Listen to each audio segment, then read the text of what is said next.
बोला बोला छठी मैया की जय मां जय जय छठी मां, जय मां जय जय छठी मां।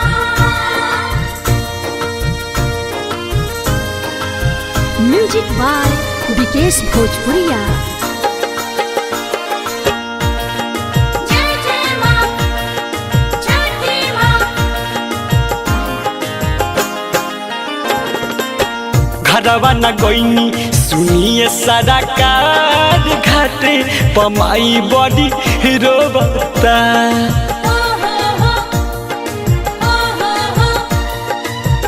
घरवा न गईनी सुनिए सारा कार घाटे पमाई बड़ी रोबता।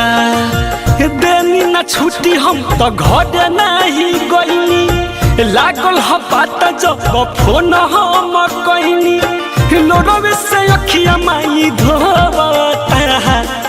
घरवा न गईनी सुनिए सारा कार घाटे पमाई बड़ी रोबता। घरवा न गईनी सुनिए सरकार घाटे पमाई बड़ी रोबता।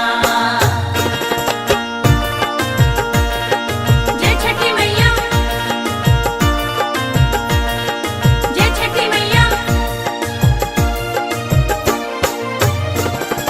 असरा देले रही आई बुरे माई, रउआ तो बननी बड़का कसाई। हमरे भखौती बाटे कोसी कैसे भरी, माई के रोवल का साहेब तोहरे पपड़ी। असरा देले रही आई बुरे माई, रउआ तो बननी बड़का कसाई। हमरे भखौती बाटे कोसी कैसे भरी, माई के रोवल का साहेब तोहरे पपड़ी। ओह बोले रहिया हमरा जो होता। घरवा न गईनी सुनिए सारा कार घाटे पमाई बड़ी रोबता। घरवा न गईनी सुनिए सरकार घाटे पमाई बड़ी रोबता।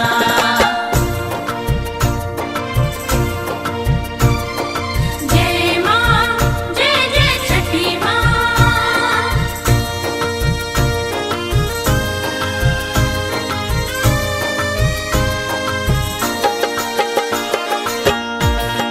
जय जय मां छठी मां। माई के कुछो ना लौकत होई, बेटा के परतर त करी ना कोई। राइटर थारू मिठू मिसाइल सबके हुस्ननी हो घरे बाइल। माई के कुछो ना लौकत होई, बेटा के परतर त करी ना कोई।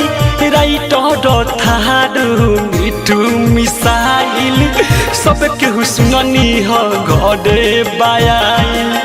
बिकी राजा सुबोध हो खोजता। घरवा न गईनी सुनिए सारा कार घाटे पमाई बड़ी रोबता। घरवा न गईनी सुनिए सरकार घाटे पमाई बड़ी रोबता।